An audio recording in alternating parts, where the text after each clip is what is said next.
Welcome to Scandinavian Outdoor TV. My name is Johan Forsberg, founder of Nordic Bushcraft. In this series we're going to look at tents and other types of shelters. Now I'm going to look closer from a tent from Tent-Teepee. This is a Safir 7. Those who want to set up a base camp in the forest or in the nature, or you are a larger group that wants to stay together, these type of shelters is really good. The Samis is a nomadic people that move with the reindeer herds. And to be able to move with the reindeer herds, they needed a mobile home that they could carry with them. They use these type of shelters. These type of shelters is really strong and weatherproof, even in hard winds. As you can see, the height of the tent makes the smoke drive up and go out in the top. This also makes it comfortable to stand up in. But another good thing is that the heat will come down slower and give you more comfortable warmth where you're sitting or sleeping. In the past they used skins, animal skins, to protect these shelters, but nowadays it's made of modern fabric in polycotton. It's also used to have 13 poles around to keep up this as a frame for the skins. Nowadays you just have a simple center pole. This makes it much easier to put these tents up and much lighter. When it's really hot out and you need extra ventilation inside, but you want to keep the mosses out, it's a nice little function here. You can open up this zipper, which opens up part of the door and has a moss in it. And you can fold this away, and with this little button, just hook it in here. You can get better ventilation inside, but keep the mosses out. To secure the door a little bit extra from the inside, you can use this toggle and ring. Put in the toggle through the ring, it will secure the door a little bit extra.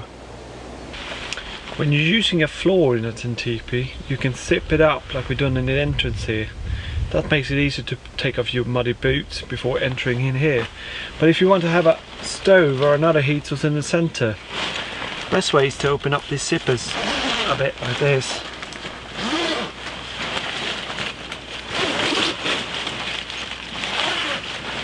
And then you fold away the corners and the middle.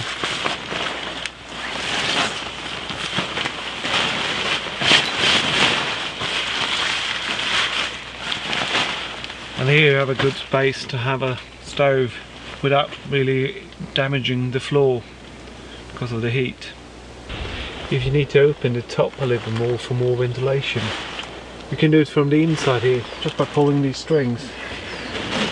Like that, and that will open the top hat for more ventilation. If you're having a fire, especially an open fire in Tent-Teepee, make sure you have an airflow coming in somewhere to feed a fire.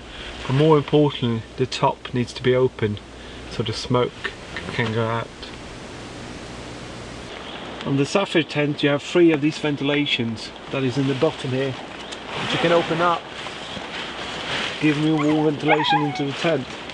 It also has a moss in it protecting from mosquitoes, and the outer bit goes out a bit to shelter down so it doesn't come in the rain inside here. When we're making a fire in the teepee, we need to make sure all the vents are open so we can get an airflow and the smoke will go out. You can use a stove or a firebox called a heckler from Tent-Teepee, but this time we don't have any of these, so we're using a traditional method or rocks. We make sure we put the rocks in the bottom.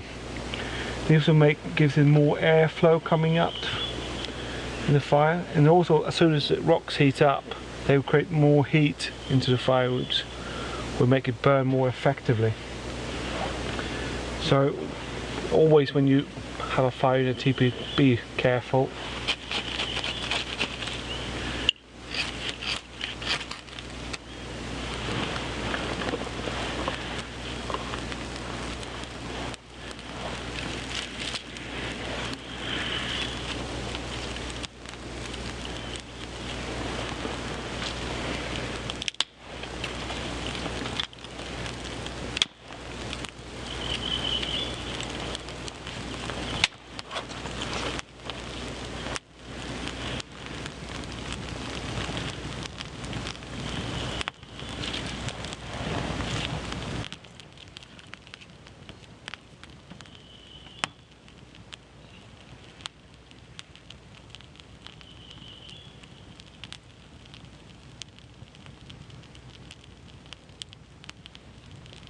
My name is Johan Forsberg. Thank you for watching.